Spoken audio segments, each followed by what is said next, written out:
지난 주일에 우리는 다메섹 도상에서 사울이 부활하는 예수를 만난 사건에 대해서 살펴본 바가 있었어요.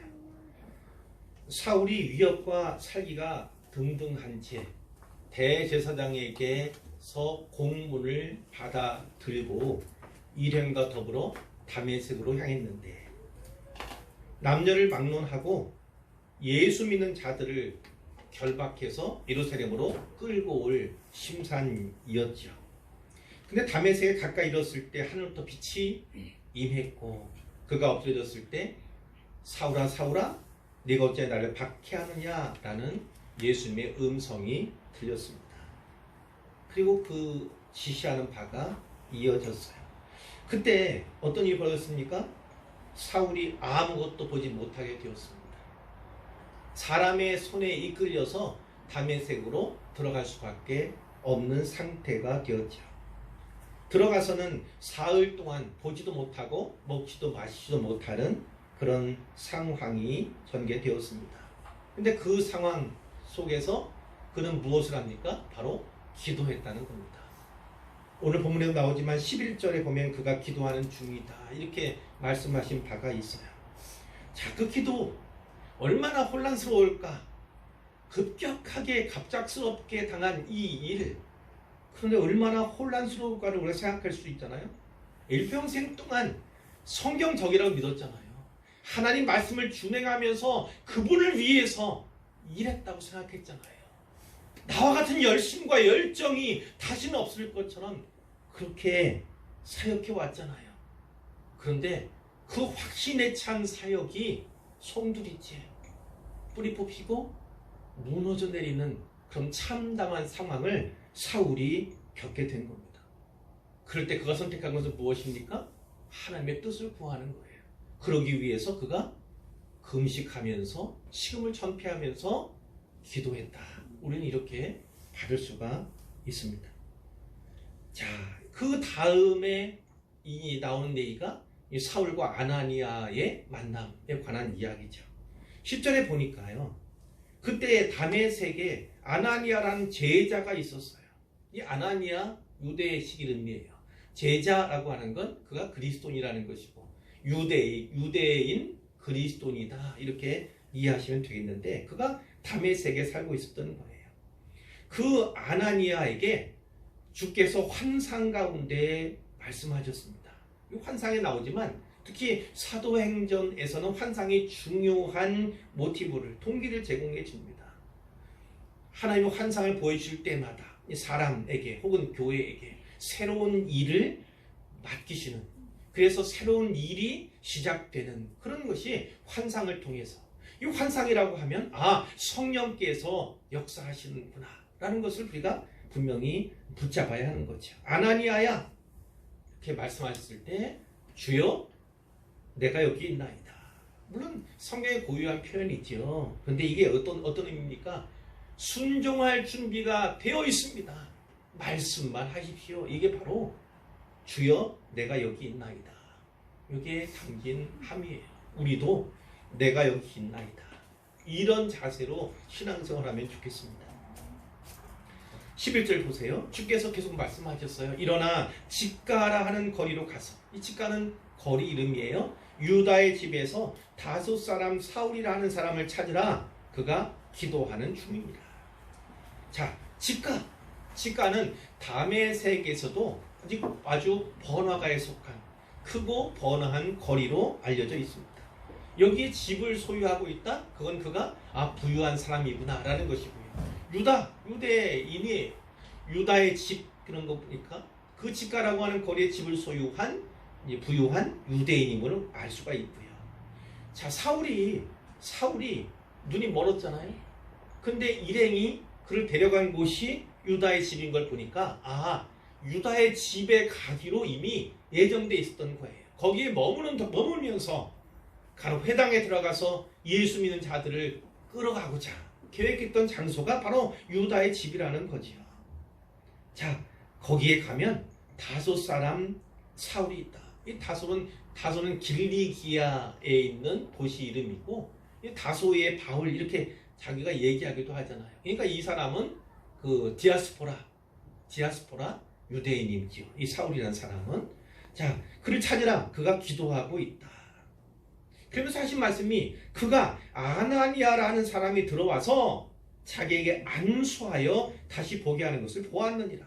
하나님께서 주님께서 이 사울에게 이미 기도 가운데 보여주신 거예요. 아나니아라는 사람이 찾아와서 자기에게 안수할 때에 이 보지 못하던 이 눈이 다시 뜨게 되는 역사에 대해서 하나님이 벌써 보여주셨다. 이렇게 볼 수가 있죠. 아나니아를 통한 회복, 그것을 미리 보여주신 거예요.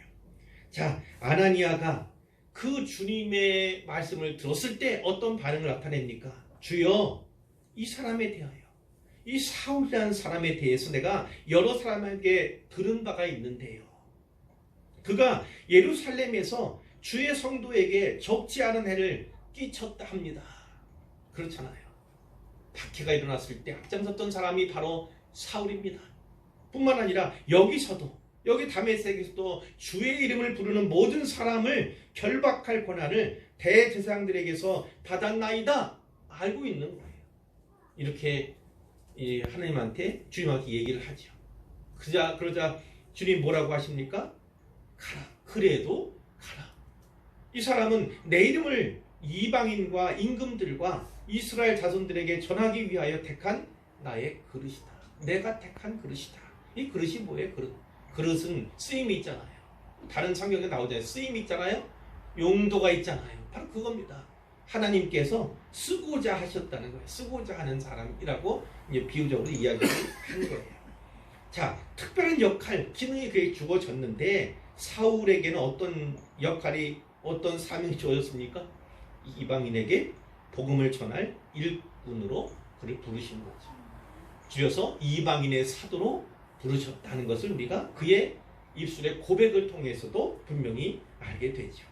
이방인, 초점은 이방인입니다. 게바, 베드로는 유대인의 사도 이렇게 부름받았고 이 사울은 이방인의 사도로 부름받은 그런 특징이 분명히 있죠. 그렇다고 이스라엘 자손들에게 복음 전하지 않은 건 아니에요.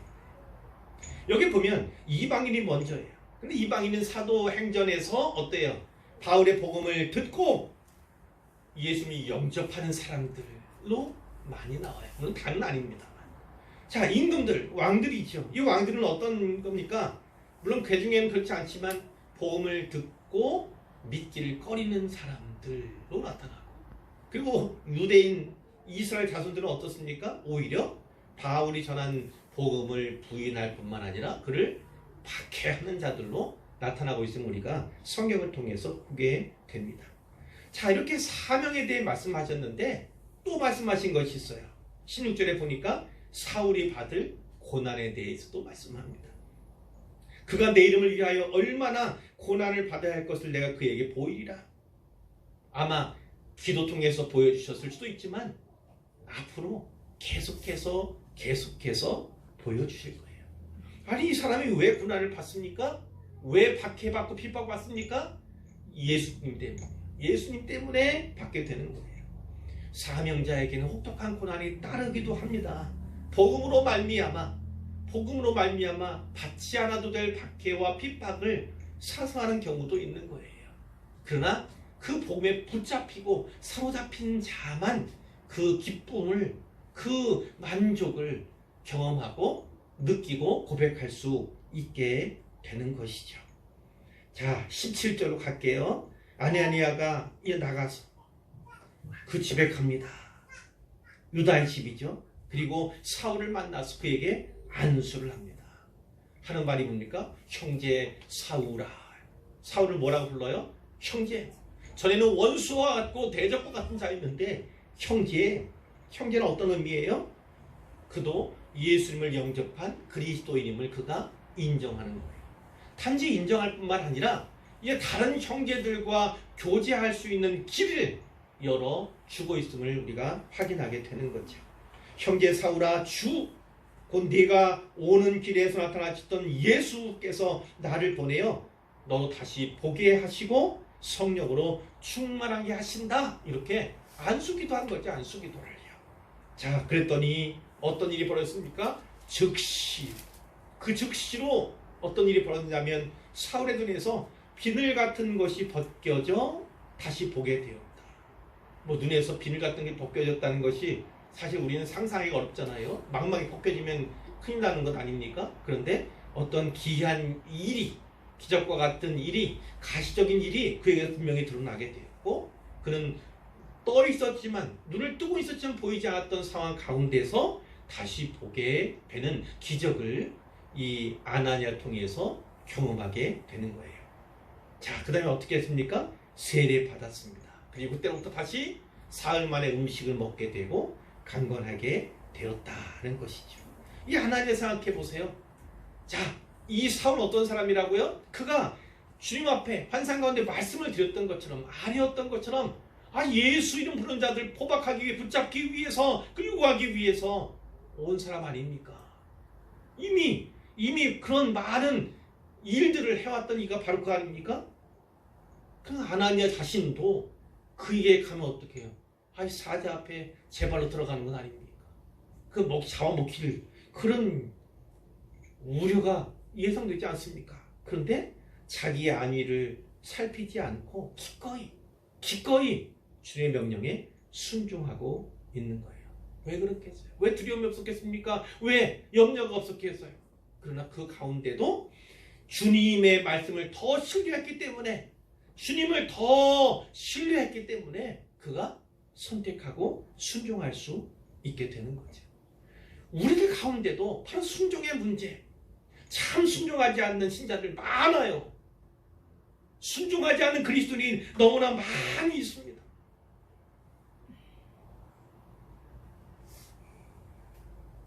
그것은 여러 가지로 해석할 수 있지만 그 가운데 하나는 두려움 때문이기도 해요. 두려움 때문에. 내가 하지 않으면, 내가 가진 것으로 해결하지 못하면, 내가 가진 경험과 지식과 내가 가진 어떤 관계, 이것으로 해결하지 않으면 안 될 것처럼 주님을 좀 더 신뢰했으면 좋겠는데, 진짜 믿었으면 좋겠는데 그러지 못해요.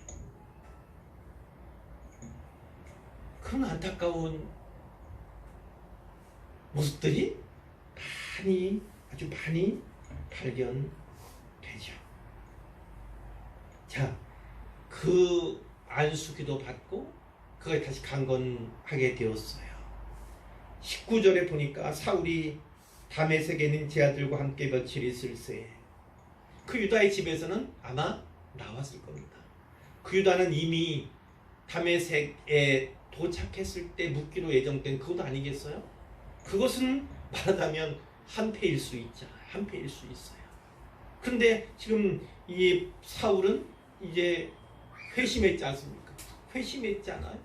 회심했기 때문에 거기에 있기는 합당치 않고 위험하기조차 하다. 그런 상황으로 볼 수가 있어요. 그러니까 장소를 옮겨서 다메섹에 있는 제자들과 함께 며칠 머물게 되는 거예요.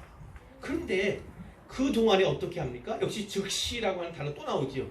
즉시로 각 회당에서 예수가 하나님의 아들이심을 전파했다. 즉시로가 어떤 의미입니까? 즉시로. 다른 제자들에게, 다른 누군가에게서 훈련받았습니까? 교육받았습니까? 양육받았습니까? 아니요. 그런데 불구하고 곧바로 전도를 시작했다, 이런 의미예요. 어떻게 이게 가능합니까? 사울은요, 예수를 미워했어요. 사울은요, 예수 믿는 자들을 미워했어요. 그러니까 핍박하고 박해하면서도 계속 그 일을 진행해 갔다는 거, 열심을 내며 했던 거죠. 자, 그러다 보니까 예수님에 대해서 알았죠. 그 누구인지, 예수 믿는 성도들에 대해서 알았죠. 그들이 어떤 사람들인지. 그런데 문제는 그가 그들을 포박하고 업신여기고 박해하기 위해 쌓아놓은 지식이었던 겁니다. 근데 많이도 갖고 있던 그 지식인데 그것을 어떻게 해요? 성령께서 뚫어주신 거죠. 전에는 어떻게 했어요? 전에는 알고는 있지만 지식적으로 알고는 있었지만 오히려 정반대 입장에서 알고 있던 그런 내용들이었는데 성령께서 그의 마음과 그의 귀에 할례를 주시니까 어떻게 해요? 그것이 맞춰지기 시작한 겁니다. 방향이 제대로 잡으니까 오히려 그 박해를 위해서 쌓아온 핍박을 위해서 모아둔 그 지식이 오히려 상승 효과를 거두고 있다. 이렇게 볼 수가 있어요. 또 가르쳐주지 않아도 성령께서 그로 하여금 깨닫게 하신 것입니다. 자, 또 하나 이 즉시로에 담긴 의미를 우리가 잘 생각해 봅니다. 자기는 3일 동안 금식했잖아요. 식음을 전폐할 수밖에 없었고 기도할 수밖에 없었어요. 말씀드렸죠. 왜요? 얼마나 극심한 혼란이 그에게 있었습니까? 그가 확신 가운데 해왔던 여러 가지 다양한 사역들, 열심과 열정으로 해왔던 사역들이 사실은 하나님의 영광을 위한 길이 아니었구나, 하나님을 기뻐하시는 길이 아니었구나라는 것을 알게 되는 거예요. 근데 자기처럼 얼마 전 자기와 같이 그들을 저주하는, 그들을 대적하는 자기 모습 아니었습니까? 그와 같은 일을 하고 있는 그 동족들이 불쌍한 거죠. 그렇기 때문에 오히려 한시도 지체할 수 없었다. 우리는 이렇게 볼 수가 있어요. 동족을 사랑하는 마음, 나아가 모든 영혼을 사랑하는 마음이 우리 가운데 진짜 어떤 사역이든 동인이 되어야 할 줄로 믿습니다. 그랬더니 듣는 사람들이 다 놀라는 거예요. 놀라는 거죠. 놀랄 수밖에 없죠. 아니 이 사람이 소위 시쳇말로 해커닥했나? 돌아버렸나? 이게 무슨 짓 하는 건가? 이런 생각 아니겠어요? 이 사람이 예루살렘에서 이 이름을 부르는 사람을 멸하려던 자가 아니냐? 여기 온 것도 그들을 결박하여 대제사장들에게 끌고 가고자 함이 아니냐? 그 얘기를 얘기하는, 순순하는 것이죠. 자, 그렇지만 사울은 더 힘을 냈습니다. 힘을 얻었다. 더 얻었다. 이건 성령께서 그에게 더 힘을 주셨다. 능력을 주셨다. 이렇게 볼 수가 있어요. 예수를 그리스도라 증언하게 되는 거죠. 예수가 그리스도다. 예수가 그 구약에 예언되어 있던 그 메시아다. 이렇게 증언하는 거예요. 그랬더니 어때요? 다메섹에 사는 유대인들, 이 사람들은 형제라고 불리는 사람들이 아닌 거죠. 이 유대인들을 당혹하게 한 겁니다. 아니, 대제사장의 공문을 받아서 기독교인들을 포박해서 예루살렘으로 송환하러 왔던 이 사울이 도대체 뭘 하는 건가? 이해를 못하는 거죠. 자, 여러 날이 지났습니다. 근데 잘 보셔야 돼요. 여러 날이 하루 이틀 사흘 여러 날이잖아요. 근데 다른 성경과 또 사도 바울이 기록한 다른 바울 서신들에 보면요, 이 여러 날이 사실은 며칠을 이야기하지는 않습니다. 이 일 이후에 회심하고 소명을 받고 난 이후에 바울은 어디를 가냐면 아라비아를 갑니다. 아라비아 반도 아시죠? 사우디아라비아가 있는 데가 아라비아 반도예요.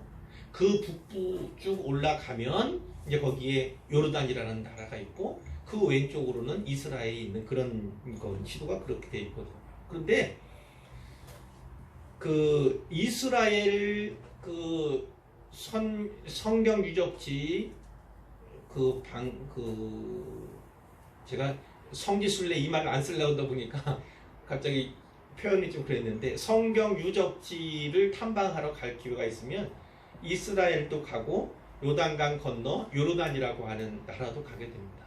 요르단은 이제 무슬림들이 사는 이슬람 국가 가운데 하나예요.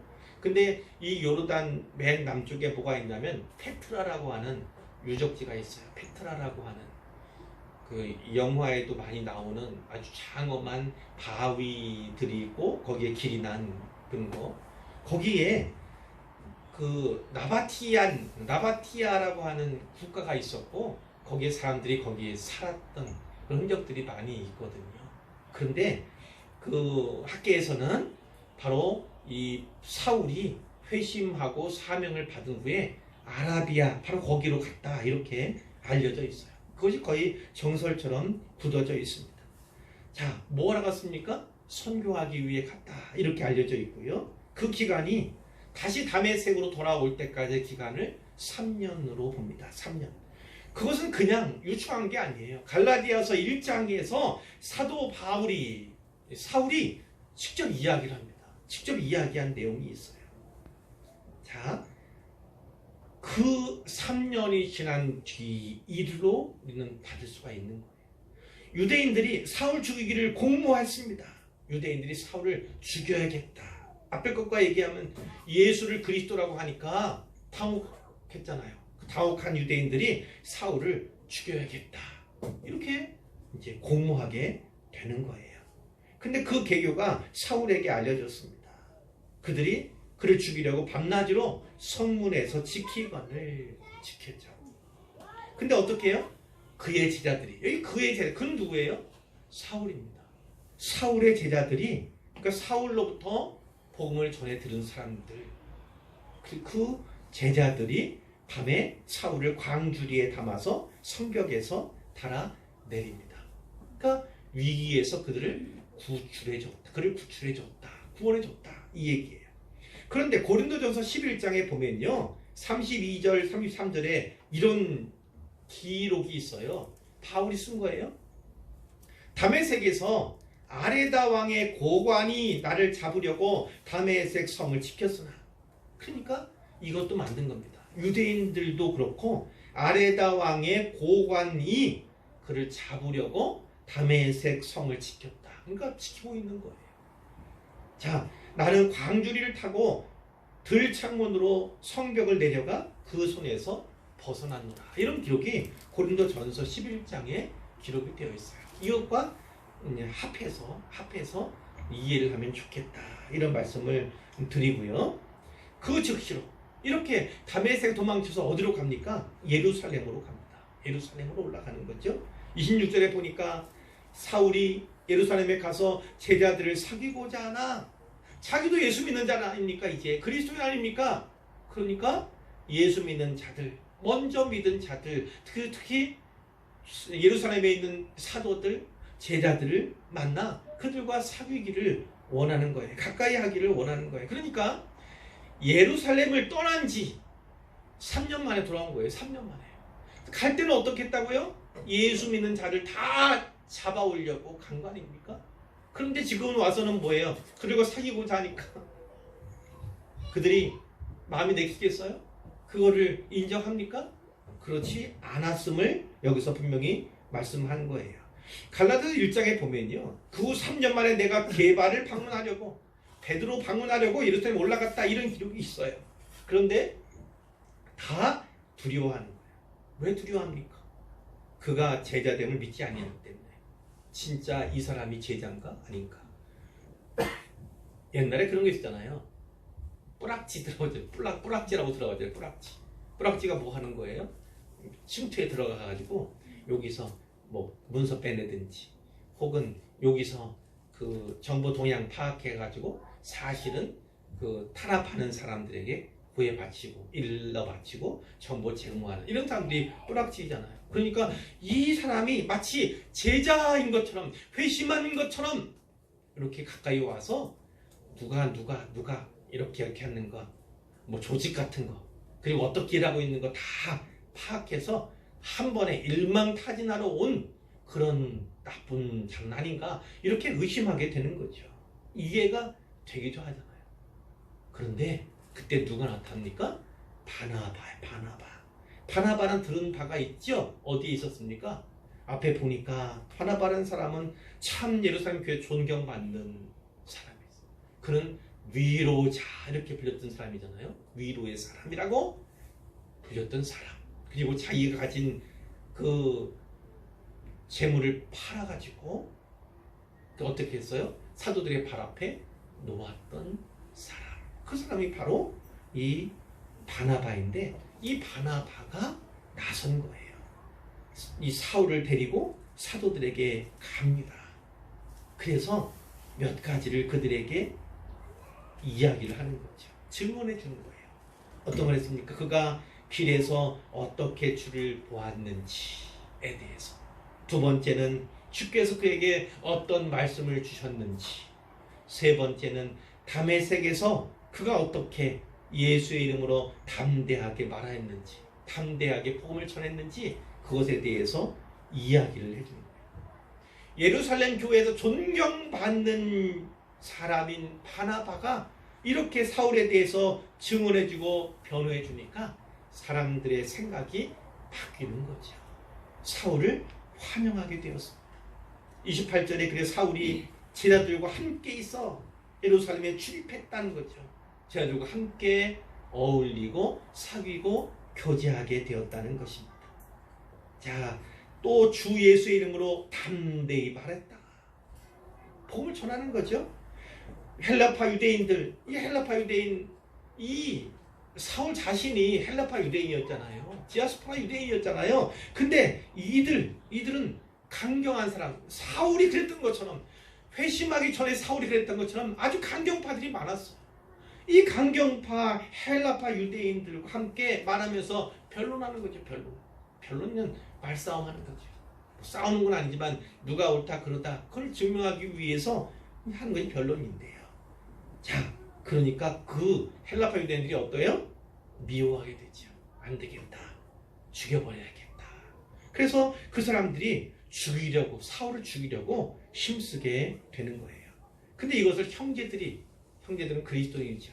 그리스도인들이 알고 어떻게 해요? 그를 피신시키는 겁니다. 어디로 갔어요? 가이사랴까지 지금 데리고 간 거예요. 보호하기 위해서 데리고 간 거예요.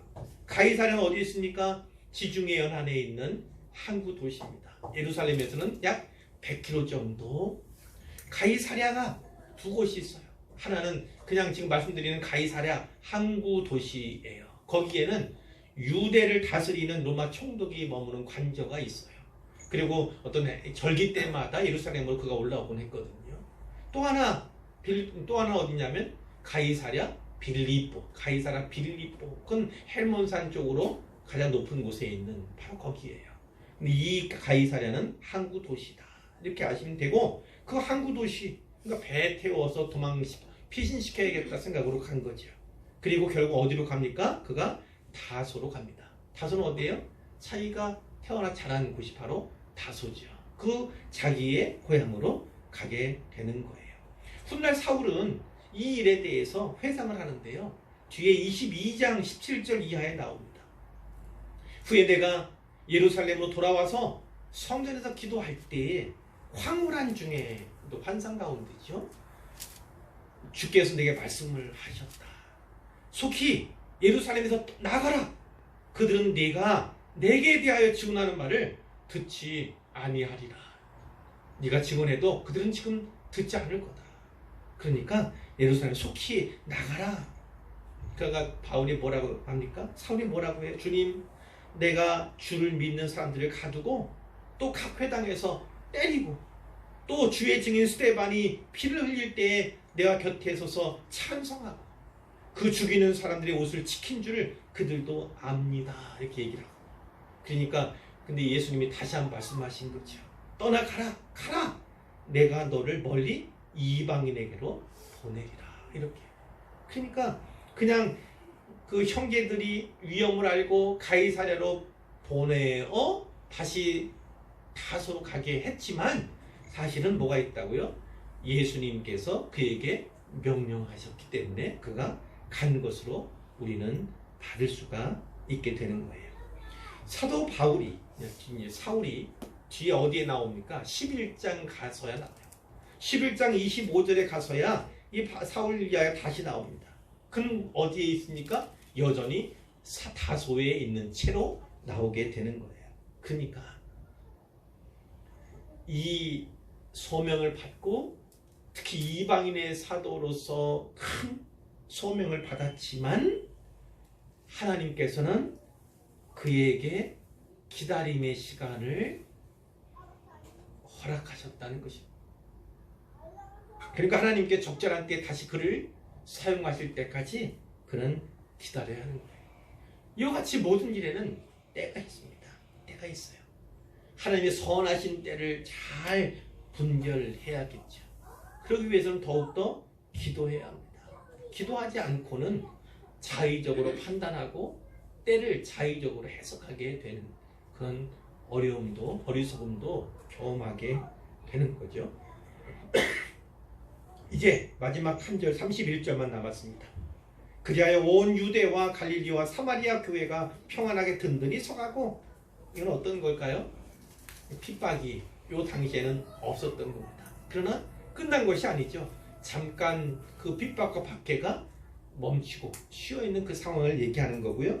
주를 경외함과 성령의 위로로 진행하여 수가 더 많아지라. 성도의 수가 점차 증가했다는 거예요. 자, 이제 결론입니다. 결론이에요. 이제 짧게 말씀을 드릴 건데, 첫 번째는요, 주님의 일하심을 보라는 거예요. 주님의 일하심을 보라. 다메섹의 사건이죠. 사울에게 뭐라고 말씀합니까? 너는 일어나 신어 들어가라. 네가 행할 일을 내가 행할 일을 내게 이를 자가 있느니라 이렇게 얘기를 해요. 그리고 아나니아에게는 뭐라고 말씀합니까? 다섯 사람 사울이라는 사람을 찾으라. 그가 기도하는 중이다 말씀하죠.